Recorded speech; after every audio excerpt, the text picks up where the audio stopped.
Stephen wants to talk about Satanism, and I can't wait to hear what Stephen has to say. So, Stephen, you're on with Jimmy and Ben. Hey. Hey. Yeah, so Satanism doesn't exist. When someone calls themselves a Satanist, it's like calling themselves a lobster. It doesn't really mean anything. And I'm kind of confused about why people think Satanism is a real thing. Okay. Yeah, go ahead, Ben. I want to hear a little bit more because I initially disagree a little bit, but I want to hear kind of more of your argument on that. Yeah, in order to really be a Satanist, I would say people would have to go through a 3-step process. The first thing is they would have to be a theist. They would have to believe in a Christian denomination, in the Christian Bible, and they would have to think Satan is an enchanting figure. And step 3 would be they would have to be okay with a negative afterlife. And I doubt anyone meets all those steps. So what is that? Have you had any exposure to Satanists in real life? Have you ever spoken with somebody who takes the Satanist perspective? Yeah. Was that person was that person a spiritual Satanist, or were they using the label of Satanism as like a free speech point or like a freedom of religion point? It seemed like they were saying absolutely nothing. The term didn't mean anything. They called themselves a Satanist. They like demonic imagery, but they didn't. There was nothing that they were really saying when they were calling themselves that. So I want to push back a little bit on all of that because there are a few different ways that I've seen people take on the label of Satanist. The more common one that I've seen, and that I think Jimmy has probably had exposure to as well, the more common one that I see is people who are atheists who use the label of Satanist to push back against religious organizations violating rights to freedom of religion and freedom of speech. So essentially, especially in the US, where you have churches that are saying, it's our freedom of religion to put up the 10 Commandments in school buildings. It's our freedom of religion to have prayer over the intercoms, or like we can do all this public display of religion. But then oftentimes Christians forget that there are other religions out there. And if you're going to claim that you have the freedom to display your own religion publicly, then others should get that as well. And so the Satanist movement, at least one branch of this, is saying, is putting up things that are very like demonic in imagery, like having a Baphomet statue somewhere outside, or doing certain rituals publicly to say, hey, if you are suggesting we all have a right to freedom of religion in this capacity, then we should be allowed to do these things too. And so it's more of a statement in a lot of ways than it is a belief system. That being said, I do know of people who take on a more pagan Satanism, and I can't speak on behalf of their beliefs because I don't come from that. So I'd recommend maybe before like claiming something for somebody else, getting that perspective from those people who do take the label and ask them what they believe their Satanism is, or what their beliefs are, how do they practice them? Because I see there's a bit of a straw man here, potentially. Yeah, I agree. So Stephen, before we move on, I want to build upon what Ben is talking about, because he's right. I am familiar, very minimally, but familiar with the sect of Satanism that uses the idea of Satanism in a more secular humanist form to challenge religion, to hold religion accountable, etc. I had an experience when I lived in Florida in which people or the town that I lived in, the employees that worked there, in their windows, they had little like glass windows into the lobby. Each had a block carving of the word Jesus, and it was facing into the lobby. And so I contacted the Church of Satan, and they challenged them on it. Now that, of course, that challenge died when it was determined that, it wasn't proselytizing in a government office and that it was in the person's own personal space. I would disagree, but, that's neither here nor there. The point is that is one area where you see Satanism. Then I would say that there are other people. I shouldn't say, I would say there are people that take the approach that Satan in Christianity was actually slighted, was actually unfairly treated by God, and he very well might be the good guy. And they take this approach that God is actually the bad guy, Yahweh, in Christianity or Judaism rather. And, Satan is the one that really is the good guy, is the one that is misunderstood, and that God is a hypocrite. I don't know if that's genuine or if that is also another way to push back against establishment Christianity, but I buy it. Okay. I buy it because in the narrative of Christianity and Judaism in the Bible, I do believe that Satan was mistreated and slighted by God. And the thing is, I don't believe that either of them are real. Now, the third way I want to interpret this is Christians have to remember that Satan is theirs. Like Satan is yours. Satan belongs to you. If you are a Christian, but you're pointing at other people saying, how dare you, Satanists, just remember that Satan comes from your religion. Okay, nobody is bringing Satan up and worshiping Satan without Christianity. I mean, you have to have Christianity first before you can have Satan, and then before you can have Satan worship. And so who are the real Satan worshipers? With Satan being a deity in Christianity, it renders Christianity in more ways than one, or not the only way, but it is a way.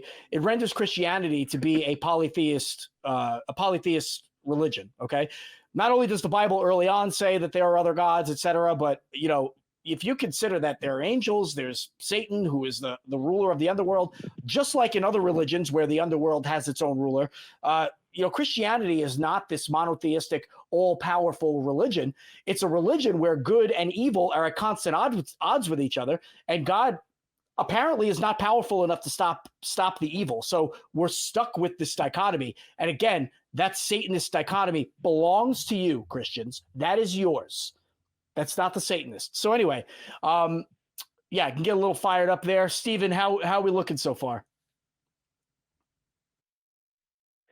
Well, the first thing I wanted to say is that having a moral code has nothing to do with religion or spirituality or anything. Well, yeah, I agree. I agree with that. But that apply the term Satanism to a moral code. No, we're not applying Satanism to a moral code. I don't think we're not doing that, and they're not. It's a pushback against the things that Christianity has been doing.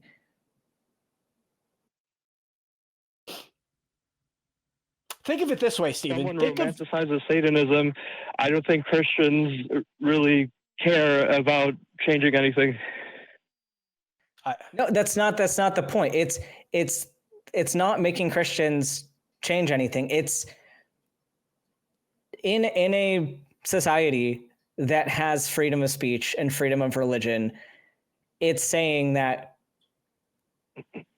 you are, in demanding these things, you are also you're demanding things unfairly. You're not allowing other people to step in. And in order to silence, in order to reduce the amount of things that the Satanist movement is allowed to put out there, they also need to calm down.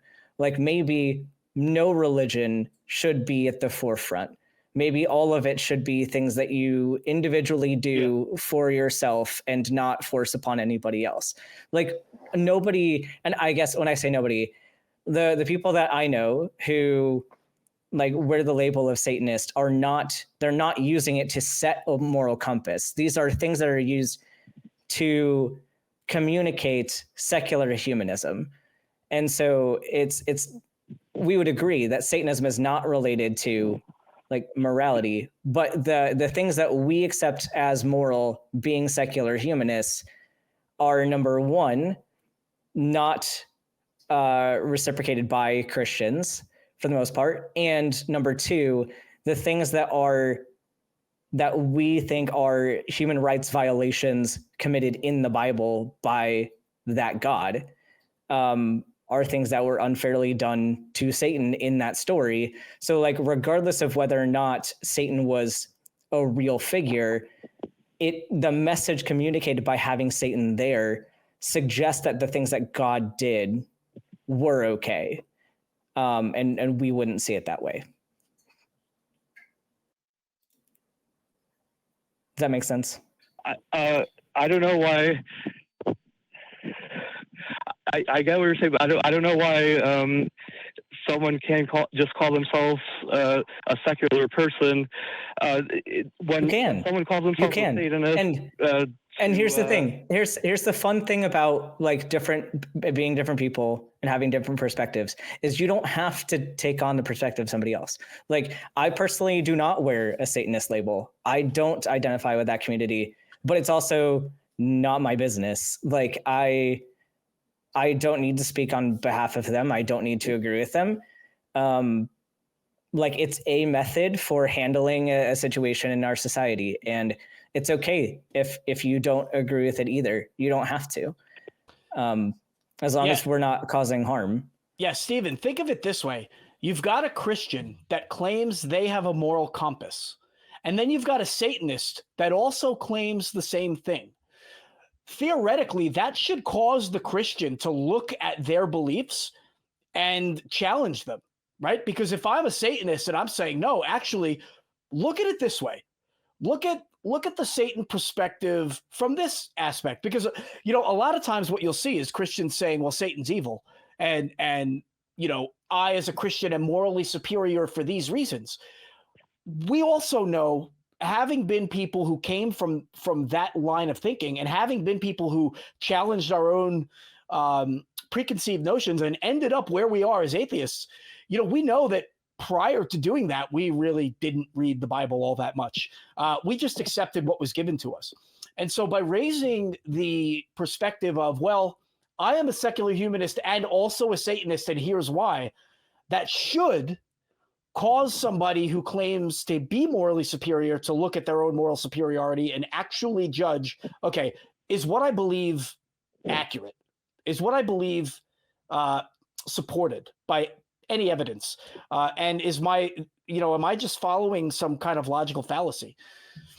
And so, Stephen, I would ask you to just kind of take that info and reflect on that. I don't know that we have a whole lot more to say. I mean, there's a few ways to slice this whole Satan thing, but it just being a Satanist, you know, it's more of a response to Christianity than anything.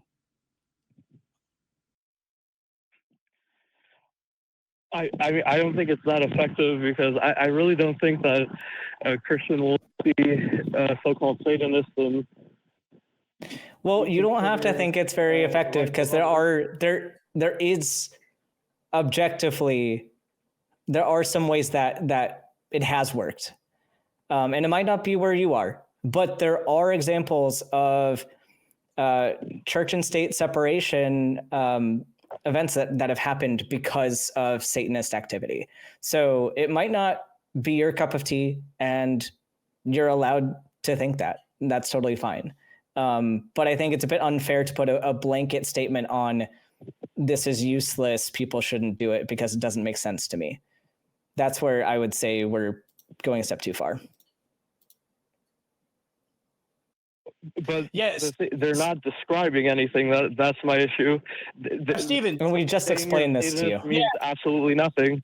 Listen, I'm going to give you one example of how this was effective, and then I think we're gonna call it a day on this call. But I do want you to hear this. So about a year ago, maybe a little bit more than a year ago, it was in a Midwest state, and forgive me, I don't remember the exact specifics. I don't remember the man's name, but I could just tell you kind of what happened. So there was a school that was, or there was a government right? A state government that was considering putting Bibles in classrooms.